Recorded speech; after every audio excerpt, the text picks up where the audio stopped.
Señor, te damos gracias por tu palabra es la verdad. Disponemos nuestro corazón para ella. Señor, es que queremos ir más alto, más alto, más alto. Queremos ir de gloria en gloria. Disponemos nuestro corazón, Señor, y te queremos pedir que tu palabra sea sembrada en ellos y dé frutos y fruto en abundancia. En el nombre de Jesús. Amén y amén. Buenos días, palabra y fuego, buenos días. Isaías capítulo 55, versículo 1.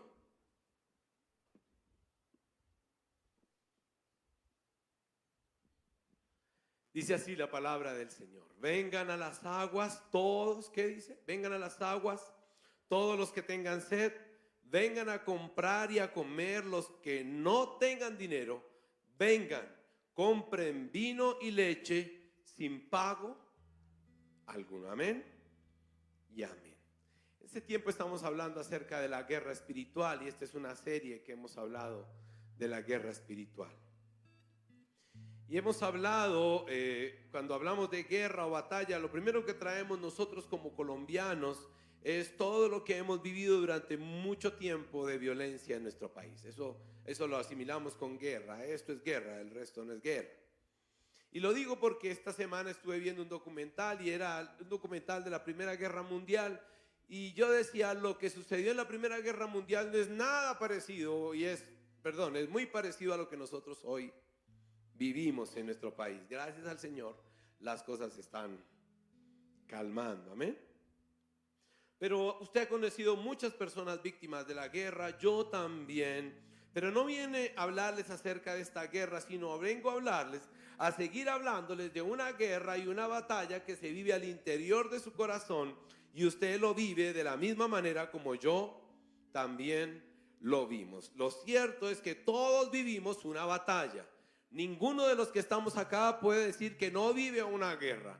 El solo levantarse es una guerra, el caminar es una guerra, el vivir es una guerra, el adquirir cualquier cosa, para poderla adquirir hay que hacer una batalla impresionante. Tener una casa, un carro, tener una esposa, tener unos hijos es una guerra constante. Luchamos por nuestros hijos porque sabemos que muchas circunstancias les pueden hacer daño. Luchamos por todo. Hay una guerra del bien y del mal constantemente. Usted se levanta y enfrenta entonces una guerra. Yo quiero hablarles en esta oportunidad de un hombre llamado David, el rey David. Amén. Pero antes quisiera hacerles como una descripción pequeña de quién era el rey David. El rey David no solo libró batallas en el reino, porque fue el segundo rey de Israel. El primer rey fue Saúl. Lo que sucedió fue que el Señor Dios desechó a Saúl como rey por cuanto le había desobedecido y nombró a David como su sucesor. Le dijo al profeta al profeta Samuel que fuera y lo ungiera como rey de Israel. Desde ese momento David fue aceptado por Dios para ser el sucesor de Saúl. David reinó 7 años sobre la tribu de Judá y 33 años sobre todo Israel. Era el menor de los hermanos. Su padre se llamaba Isaí. Era de los ancianos de Israel, el padre de David. Pero David era, por ser el menor, el que tenía las labores menos dignas, así es que tenía que cuidar las ovejas de su padre. Además de cuidar los rebaños, dice que se enfrentó a osos y leones para cuidarlos. Y además de ser eso, fue un gran músico. Hizo y construyó varios instrumentos, e inventó varios instrumentos musicales.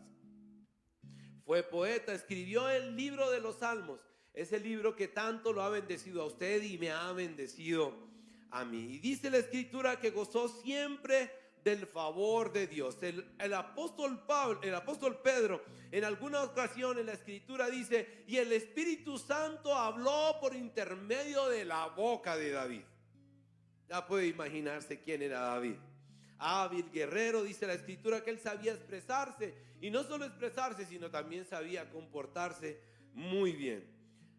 siendo muy joven se enfrentó a un gigante y lo derrotó. La fe de David era más grande que la fe de los otros hombres que estaban con él. A los 30 años empezó a reinar y a todos los vecinos de Israel los sometió y los gobernó.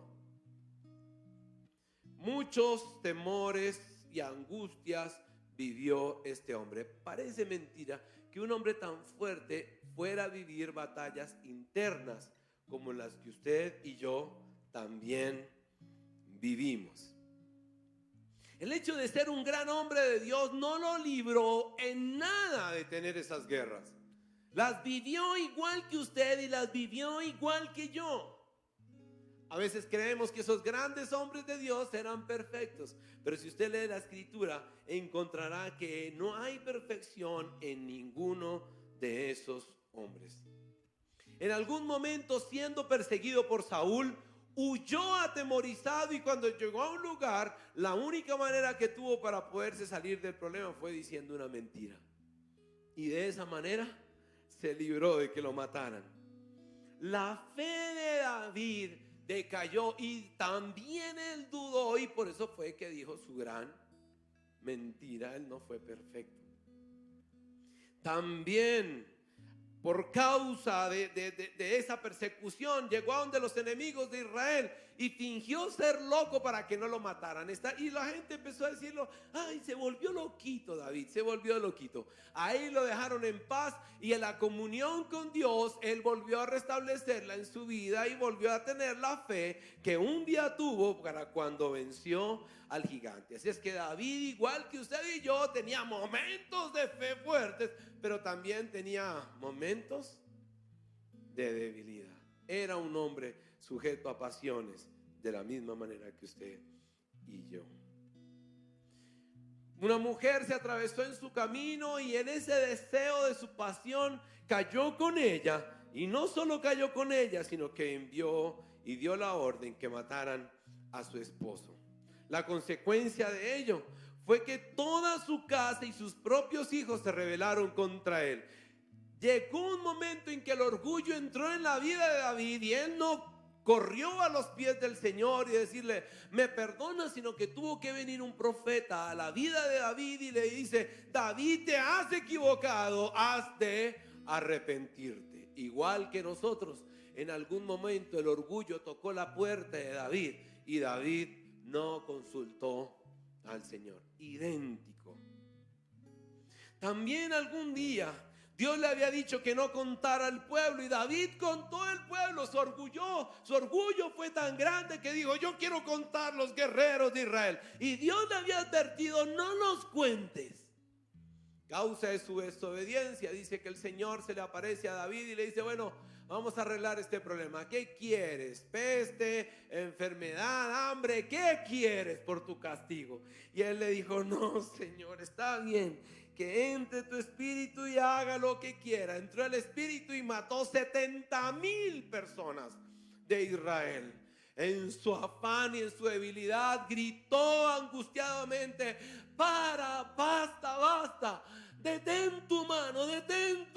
Yo fui el que desobedecí, yo fui el que actué mal. Entra en mi casa y haz justicia con mi casa, pero no le hagas daño a Israel, igual que tú y que yo. De la misma manera como fue tentado, también has sido tentado tú. David murió a los 71 años y le llamaron el dulce cantor de Israel. El dulce cantor de Israel. Antes de su muerte dejó todos los materiales necesarios para que construyeran el templo del Señor, y su hijo Salomón terminó la obra que él había empezado. Así es que David es igual que tú y que yo. El tentador también vino sobre David y le hizo el daño que te ha hecho a ti y a mí. Sin embargo, la escritura dice: era un varón conforme al corazón de Dios. Pero ¿cómo un varón conforme al corazón de Dios si era tan pecador? ¿Cómo un varón conforme al corazón si tenía las mismas pasiones y debilidades que tú y yo tenemos, pero vamos a ver por qué fue un hombre al cual se le llamó que tenía el corazón de Dios. 3 cosas tenía David y yo quiero compartírselas a usted en este momento. La primera, David siempre pidió el consejo de Dios. Antes de David, nadie se había preocupado por llevar el arca de la presencia de Dios. David se preocupó y a partir de ese momento siempre le pidió consejo al Señor. Otra cosa que él hizo, él conoció la debilidad de su corazón. Él dijo, en esto y en esto y en esto, yo soy completamente débil. Advertido de su debilidad, David tomó el control de eso, de su corazón. Y la tercera, siempre escuchó hablar de Dios con atención. Para él era muy importante que le hablaran del Señor. La razón, era un hombre conforme al corazón de Dios. No perfecto. ¿Me están escuchando? No perfecto. Siempre pedía consejo del Señor, conoció su corazón y escuchaba la palabra de Dios constantemente. Ahora, la Biblia nos trae todas estas historias para que usted y yo las tengamos en cuenta y aprendamos de ellas. Y digamos, Señor, me he dado cuenta que soy igual de pecador a todos los hombres que hay en la Escritura. Mira al que quieras y encontrarás que eran hombres sujetos a pasiones, pero tenían algo en especial. Buscaban a Dios, conocieron su corazón y escucharon la palabra de Dios. Igual que tú, grandes enemigos tenían, y en especial el enemigo mismo de él y de nosotros, de nombre Satanás, el que quería robarles todas las bendiciones de la misma manera que te las roba a ti y a mí. Y yo no quiero que lo ignores, ni yo lo quiero ignorar, porque muchos por ignorarlo terminaron en el camino de la desesperanza y de la tristeza. Se entristecieron y, ¿por qué no?, se deprimieron. Y quiero que miremos entonces 1 Corintios capítulo 10 versículo 13. Y quiero llamar la atención de 2 cosas que hace el adversario con nosotros. Y le pido a Dios que usted y yo las tengamos presentes siempre en nuestras vidas. La primera cosa que hace, dice la Escritura, ustedes no han sufrido ninguna que no sea común al género humano. Pero Dios es fiel y no permitirá que ustedes sean tentados más allá de lo que pueden aguantar. Más bien, cuando llegue la tentación, Él les dará también una salida a fin que puedan resistir. Lo primero que hace Satanás con usted y conmigo se llama tentación. Él conoce su debilidad, Él conoce mi debilidad, Él sabe qué puede utilizar en su vida y qué puede utilizar en mi vida. Por lo tanto, siempre lo va a tentar ¿con qué? Con su debilidad. Y no solo eso, Apocalipsis capítulo 12, versículo 10. Luego oí en el cielo, dice el apóstol Juan, cuando vio la visión del cielo, luego oí en el cielo un gran clamor, dice: han llegado ya la salvación y el poder y el reino de nuestro Dios. Ha llegado ya la autoridad de su Cristo, porque ha sido expulsado ¿quién? El acusador. Más bien cuando, me salté. El acusador de nuestros hermanos, el que los ¿cada cuánto te acusa Satanás? ¿Cuánto? Día y noche te acusa. 2 cosas hace. La primera, ¿cuál es? Te tienta. Y la segunda, eso es su especialidad. Esa es su especialidad. Quiero contarles el caso de un hombre de nombre José. José era el hijo menor de Jacob. Siendo el hijo menor, era el consentido. En algunas familias el menor es el consentido, amén. siendo el hijo menor, generó una envidia de sus hermanos porque cierta ocasión tuvo un sueño y dijo: yo vi a mis hermanos, o sea, a unas estrellas, que se arrodillaban y se postraban delante de una estrella. O sea, yo vi a mis hermanos que se postraban ante mí. Era el consentido y aparte de eso tiene ese sueño. Los hermanos se enojaron tanto que fueron y lo vendieron. A este no lo aguantamos. Y trajeron el vestido de él y lo untaron de sangre y se lo llevaron al papá y le dijeron: mire, se lo comió una bestia salvaje. En pocas palabras, nos quitamos esta castitancia. Este gomelito lo sacamos de una. Dice que él llegó una vez hecho esclavo, lo vendieron y llegó a la casa de Potifar. Potifar era un hombre, uno de los cercanos al faraón. Y Potifar lo puso a trabajar, y Dios puso tanta gracia en José que empezó a gobernar toda la casa de Potifar. Toda la casa de Potifar. Potifar tenía una esposa, la palabra no dice su nombre. Algunos le dicen Potífera, porque él se llamaba Potifar, entonces ella Potífera. Así es, no vamos a decir que llamaba Potifar. Así es que ella sedujo a José de tal manera que un día que Potifar no estaba en casa, se le metió a los aposentos de José, lo cogió y le dijo: poséyeme.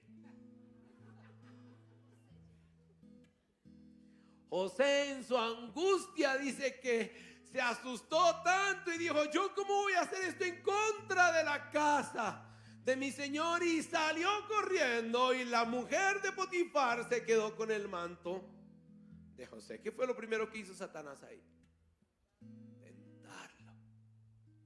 Al ver que no pudo hacer nada con él, apenas llegó a Potifar, a su casa, la esposa le dice: mira lo que tengo en mi mano, el manto de José. José me quiso violar. ¿Cuál es esa tarea ahora? Acusar. Satanás utiliza a las personas que menos crees. ¿Para qué? Para acusarte, para hacerte sentir mal, para que te sientas terrible. Así es que en aquella ocasión José fue enviado a la cárcel. Pero después les cuento la otra historia. Lo que quiero decirles es que usted y yo seremos tentados, y además que seremos acusados. Y la manera que Él nos acusa, lo dijimos el domingo pasado, es hacernos sentir mal y pensar que usted y yo somos los que provocamos la tentación y no nuestra naturaleza pecaminosa. Que usted fue el que buscó, que su corazón es tan malo, tan pervertido, que usted quiso meterse ahí. Al ver que usted es un hombre de Dios y una mujer de Dios, Él dirá entonces: bueno, ahora te quiero decir que la tentación que tuviste vino de parte del Espíritu Santo. En pocas palabras, lo que le está diciendo es que la tentación no vino de parte de Él, sino que te tentó fue el Espíritu Santo. Y tú, como Él te probó, no fuiste capaz de salir, ¿qué? Aprobado. Entonces, ¿cómo te hace sentir? Más mal todavía. Pero tú, como eres un hombre de Dios, una mujer de Dios, entonces a Él no basta con eso, sino que utiliza a las personas para que desacrediten tu vida y no el pecado que te asedia. La Escritura dice algo, que nuestra guerra no es contra ¿qué? Efesios capítulo 6, versículo 12. Porque nuestra lucha no es contra seres humanos, sino contra poderes, autoridades, potestades que dominan este mundo de tinieblas, contra fuerzas malignas. ¿En dónde? Por favor, lo primero que Él empieza es mirar cómo desacredita tu propia vida, tu vida personal, y no el pecado, y no ¿quiénes? Las autoridades, las potestades, las tinieblas, las fuerzas malignas y las regiones celestiales.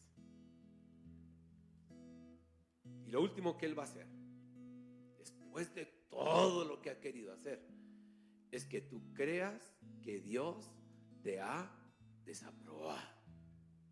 Víctor Hugo igual 0. En pocas palabras, directo, sin escalas, paila 43. Firma Jesús. Eso es lo que Él quiere meterte en tu vida.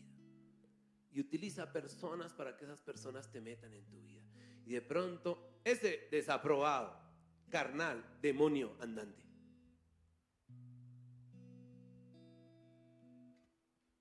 pero quiero decirte en esta mañana, no te desesperes, espera un poco.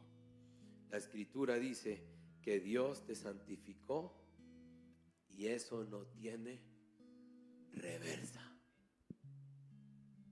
En esta mañana quiero que le digas al de al lado, Dios te santificó y eso no tiene reversa. No, a todos, que no quede una sola persona. Dios, a ver, ¿quién le dice? Dios te santificó y eso no tiene reversa. Si tuviera reversa, estarías diciendo que la sangre de Cristo no fue suficiente. ¿Qué tal? Por favor, dígale al que tiene al lado, santo. ¿Sabe? Hay personas que necesitan que les digan eso. Tú eres santo, Cristo te santificó. Santo, dile así, santo, santo. Pero ¿por qué se ríen? Si el que está al lado suyo es santo. ¿Sabe qué dice la Escritura? Que en Él las cosas son en Él sí y en Él amén. En Él sí y en Él amén.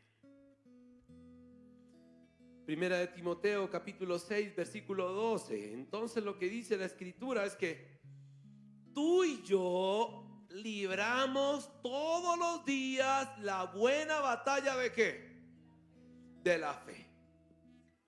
¿Y qué es la fe? ¿No es acaso la fe, la certeza y la convicción? Y Dios ha dicho una cosa en tu vida: que la sangre de Cristo fue regada por ti y que esa sangre te perdonó ¿cómo? Por completo. Y que si vas a sus pies, inmediatamente recibirás ¿qué? Perdón y restauración. Isaías capítulo 55 versículo 1. Y quiero que escudriñemos este versículo y de aquí usted y yo salgamos libres, amén. Por eso es que la Escritura dice que la guerra ya está ganada, porque no es nuestra, sino ¿de quién? De Él, es que Él ya la ganó. Quiero que lo lea conmigo, ¿listos? Pero vamos a leerlo creyendo, no vamos a leerlo, no, vamos a leerlo creyendo, amén. A la 1, a las 2 y a las 3. Vengan a las aguas todos los que tengan sed. Vengan a comprar y a comer los que no tengan dinero. Vengan, compren vino y leche sin pago alguno. Amén y amén. ¿Qué está diciendo la Escritura? Vengan al río de la gracia. Vengan al río del favor de Dios. Pero la palabra maravillosa es aquella que dice ¿quiénes? ¿Cuántos? ¿Cuántos dice? ¿Quiénes? Todos, dice, todos vengan a beber. Puede ser el peor, el narcotraficante, puede ser el asesino, puede ser el violador, puede ser el que considera que es santo, el culto, el que moralmente se cree perfecto. La Escritura dice: vengan, ¿quiénes? Todos a beber, todos los que tengan sed. Todos los que tengan sed. Habla de todas las personas. Y quizás nos cueste entenderlo, pero dice: ¿quiénes? Todos. Tú que has caído, yo que he caído, vamos a beber. Vamos a beber. Y Satanás está diciendo: no vayas a beber, tú no bebas. Porque tú le fallaste a Dios. Y tú ya no tienes nada. Y manda a las personas que te miran mal y te dicen: no vayas porque no te va a perdonar.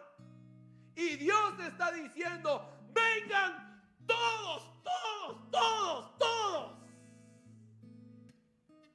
No excluya a nadie. Todo el que tenga sed, venga y beba. No importa. Y dice: y vengan a comprar y coman, así no tengan que dinero. Y no solo dice: vengan y compren vino y leche sin pago alguno. ¿Quién dijo que el cristianismo era para los perfectos? El cristianismo era o es para hombres como David, que en medio de la prueba corren y dicen: ten piedad de mí, oh Dios, conforme a tu gran amor, conforme a tu misericordia, borra mis pecados y seré más blanco que la nieve. Amén y amén.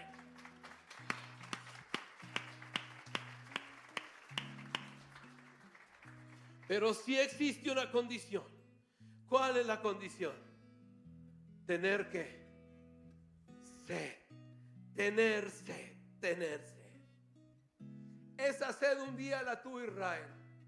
En el desierto no había agua para tomar. Y fueron a Moisés y le dijeron: Moisés, tenemos sed. Moisés hizo algo tremendo. Se retiró con Aarón. Se fueron lejos del pueblo. Se pusieron a la entrada del tabernáculo y cayeron de rodillas y le dijeron: Señor, este pueblo terco dice: no tengo que tomar, tienen sed, ayúdanos. Y Dios les dijo: Moisés, ve a la roca, golpea la roca, y una vez golpee la roca, de ella saldrá agua, el agua de vida. Y cuando lees la Escritura, entiendes que la roca es Cristo. Y cuando tú vas a Cristo y la golpeas, de esa roca sale una fuente de agua, que es agua viva. Y son las aguas del Espíritu, y sanan tu vida y sanan tu cuerpo en el nombre de Jesús de Nazaret. Amén. Vengan a las aguas, ¿quiénes? Todos los que tengan sed. Vengan sin dinero. Vengan a comprar sin dinero. Vengan a tomar sin dinero. La respuesta es, la pregunta es: ¿quiénes? Todos. ¿A dónde? Vengan a la roca. Y de la roca saldrá ríos y ríos en abundancia. Pero ahora dice la Escritura: vengan. 40 días y 40 noches duró Moisés en ayuno y oración constantemente. Las oraciones de Moisés fueron escuchadas. Elías, el profeta, empleó muchas horas de oración antes que pudiera decirle a Acab que no llovería.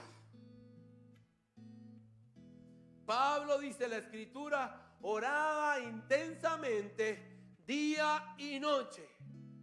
De Jesús dice la Escritura que antes de hacer el sermón del monte oró toda la noche. Será mucho tiempo de oración el que tendrás que dedicar para obtener completamente la victoria. Y es diferente a lo que he dicho. Les he dicho, vengan, arrepentámonos y alcanzamos el perdón. Pero les estoy diciendo ahora, vamos a orar para alcanzar la victoria. Es diferente. El perdón lo recibes una vez tu corazón se quebranta. Pero la victoria es otra cosa. La victoria significa es que Satanás, una vez te arrepientas, va a venir nuevamente. Y suelta una y viene la otra, a menos que dediques tiempo al Señor, nuevamente te verás en los brazos, no solo de la tentación, sino de la caída, y no solo de la caída, sino de la acusación, y no solo de la acusación, sino completamente destruido. Poco tiempo con el Señor significa que eres pequeño delante de Dios. Así es que no será suficiente creer, no será suficiente únicamente arrepentirte, porque de ese pecado Dios te libra. Pero tendrás obligatoriamente pasar muchas horas con el Señor, para que Él impregne tu vida del carácter de Cristo. Y será la única manera que puedas vencer la próxima tentación y la próxima acusación. Un predicador dijo alguna vez: he perdido mucho tiempo haciendo largos mensajes y estructurando muchos mensajes. Debía haber dedicado más tiempo a la oración y a la comunión con Dios. Era más importante sus horas de comunión que las horas elaborando un mensaje largo. ¿Qué sucede cuando oras?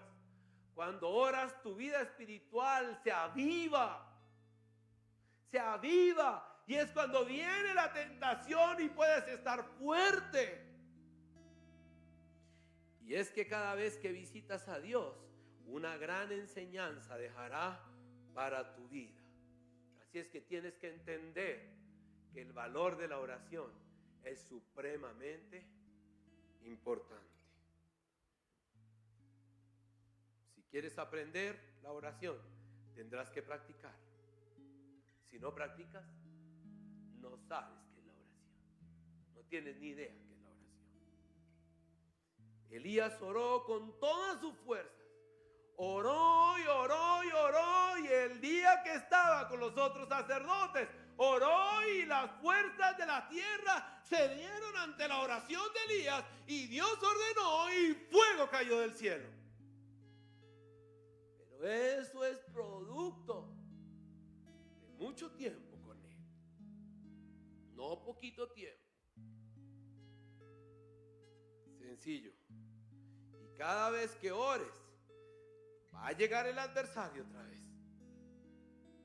Y esta vez te va a decir lo siguiente: no has orado lo suficiente. Imagínense, no has orado lo suficiente. Cada vez que voy a predicar, antes de predicar, estoy ahí, vivo una lucha, porque me dicen, Dios no te va a respaldar, oraste poco. Yo, pero oré poco. Sí, Dios ya no te ama. Todo el tiempo está en esas. Todo el tiempo está en esas. Todo el tiempo te atacará. Y lo leímos en Efesios. Son acechanzas y ¿qué más? Artimañas. Ahora tú vas a la presencia del Señor y te arrepientes. Y dices, amén, el Señor ya me perdonó. Y Satanás te dice, no hay proporción en lo que tú hiciste y en lo que acabas de hacer. Fuiste muy malo, y ahora ¿qué vas a creer? Con un simple Dios, perdóname, ¿crees que es suficiente? ¿Y tú qué dices? Oiga, de verdad no hay proporción. Es una lucha constante. Es constante. Una vez vas, estás feliz, llegas, oras, lloras aquí en la iglesia, te vas para tu casa, coges el carro, el Transmilenio, te vas a pie y lo primero que Satanás te dice, no fue suficiente. Aún sigue siendo el malo de la película y la mala de la historia. Olvidando que el perdón es del corazón y una vez te arrepientas, será suficiente. Primera de Juan, capítulo 1, versículo 9. Que si confesamos nuestros pecados, ¿qué dice? Él es fiel y justo para que diga la palabra, para perdonar tus pecados. Mis hermanos, esta es la vida cristiana, amén. En esto se desarrolla diariamente tu vida y la mía, en una guerra de agradar a Dios y en una mentira por hacerte caer. Recuerda, Satanás es el tentador y el acusador. Pues bueno, si tomas tu vida y la disciplinas y colocas una disciplina de oración diaria, escúchenme, una disciplina de oración diaria, donde tú apartas un tiempo para el Señor y le estás diciendo, Señor, aquí estamos, aquí estoy yo contigo. Te quiero decir que un porcentaje muy alto de esta guerra la tienes ganada. La segunda, si traes a memoria la Escritura y la grabas en tu corazón todo el tiempo. Y la tercera, si conoces que tu debilidad y andas apercibido. Tres cosas que no puedes descuidar. No las puedes descuidar ni un momento. Y cada vez que Satanás te venga con una mentira, bueno, pues entonces tendrás obligatoriamente que sacar el contenido de la Escritura y echarlo. Y hoy les quiero pedir que hagamos algo maravilloso en esta mañana. Primero que quiero pedirles es que se pongan de pie. Y vamos a hacer algo bien, pero bien lindo.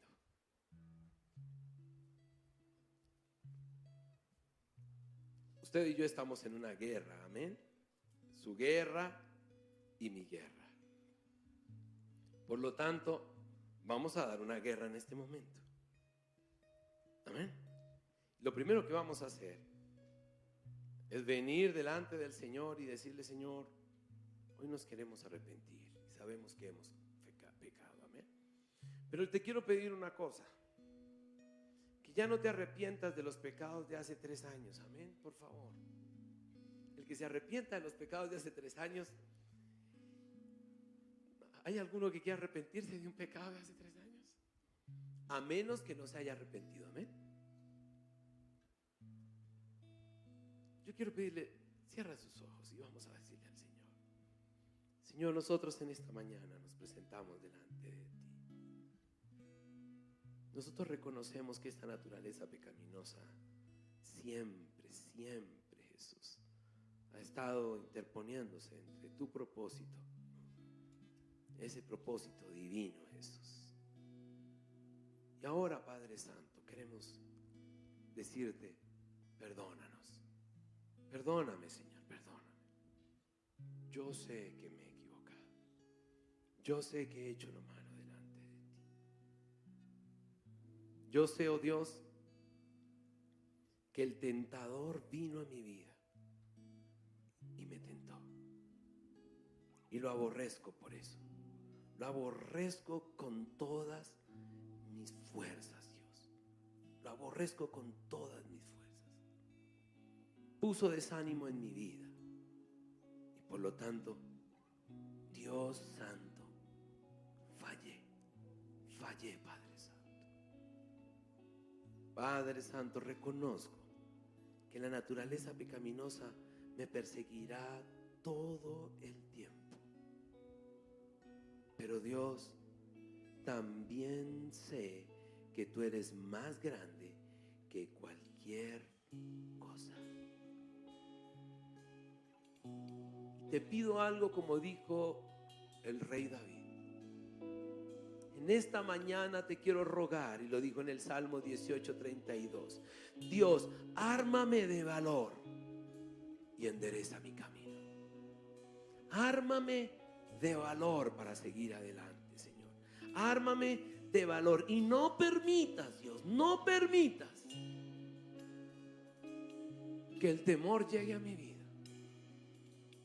porque más grande eres tú que cualquier adversario en mi vida.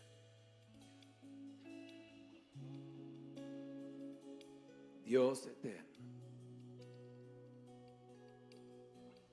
no acepto la acusación más en mi vida, en el nombre de Jesús de Nazaret.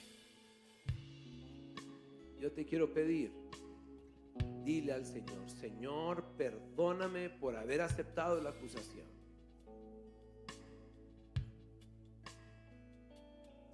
Y a ti mismo di: yo no acepto más la acusación en mi vida. Mis pecados están en el fondo del mar. Y no voy a permitir que Satanás siga utilizando a las personas para que me acusen. Y 3, no acepto la vergüenza en mi vida ni un minuto más, en el nombre de Jesús. Ahora quiero que coja su palabra, su Biblia, o si no, lea aquí conmigo. Vamos para Romanos capítulo 8, versículo 37. Quiero pedirlo que lo lea conmigo, amén. Y esta escritura la grabe en su corazón. Esta escritura no es un cuento, no es una historia. Esta escritura es una verdad bíblica. Y dice lo siguiente, léalo conmigo. Sin embargo, en todo esto somos más que vencedores por medio de aquel que nos amó, en el nombre de Jesús. Amén y amén. Amén, amén.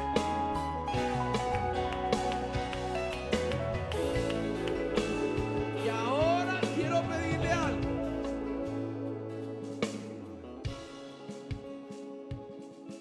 Que en el nombre de Jesús usted va a callar la voz de Satanás sobre su vida y en sus oídos.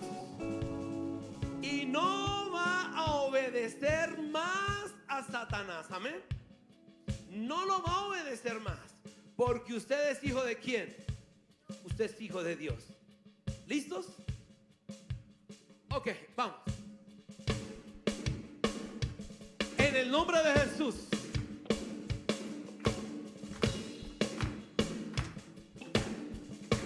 En el nombre de Jesús. La escritura dice, Satanás, que tú eres mentiroso y has mentido por todas las generaciones y has engañado a miles y miles y millones de hombres.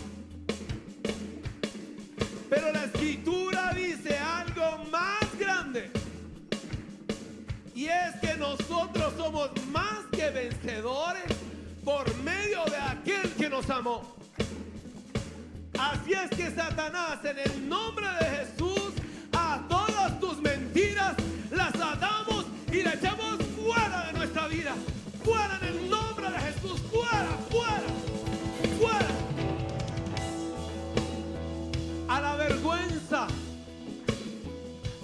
vergüenza le quiero decir: te ato en mi vida y te echo fuera, fuera, fuera. Fuera en el nombre de Jesús.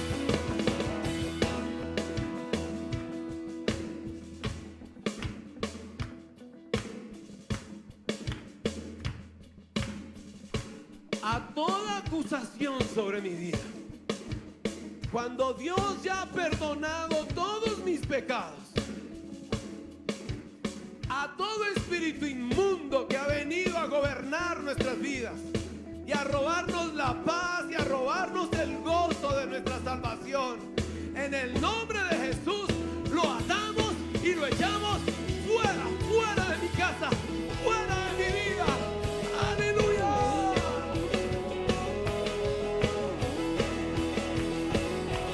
¡Aleluya, aleluya, aleluya! Primera de Corintios capítulo 15, versículo 57.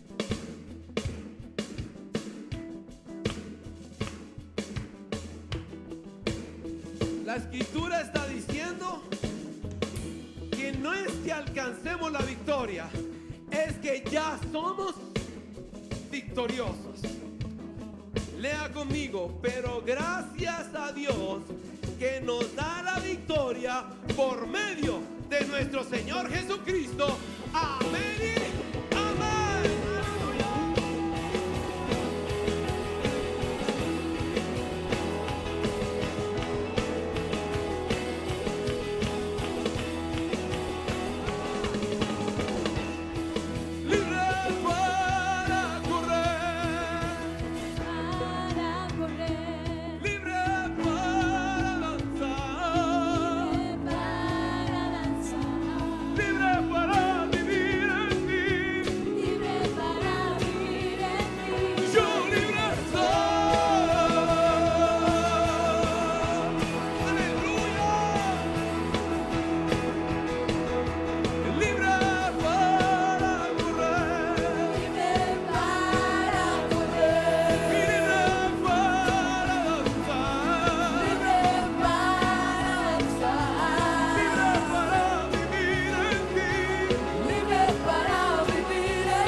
Gracias, Señor, muchas gracias. Y quiero terminar con esto. Esta semana escuché de una persona que me dijo: pastor, yo quiero irme al monte y meterme en el monte donde nadie me hable ni me diga nada. Y le quiero decir a esa persona: tienes una guerra por delante. Y en el monte no puedes pelear. El acusador te quiso mandar para el monte, pero el Señor te manda a la primera fila de la guerra. Y vas a pelearlo con todas tus fuerzas, con todas tus fuerzas. ¡Aleluya!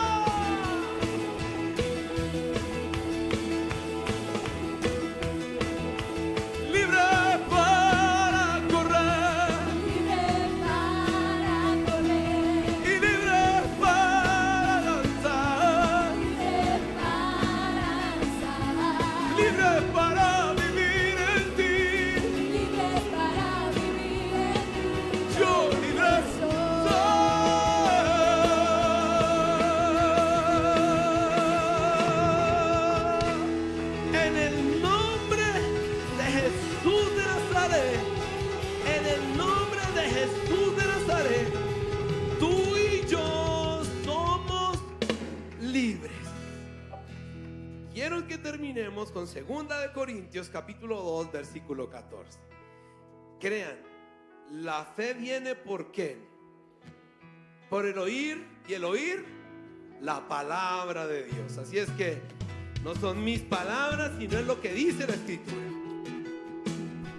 Si es que lea conmigo a la 1, a las 2 y a las 3. Sin embargo, gracias a Dios que en Cristo siempre nos lleva triunfantes y por medio de nosotros esparce por todas partes la fragancia de su conocimiento. Amén. Pues mis hermanos, a esparcir la fragancia del conocimiento de Dios, porque tú eres un hombre y una mujer completamente libres en el nombre de Jesús. Amén.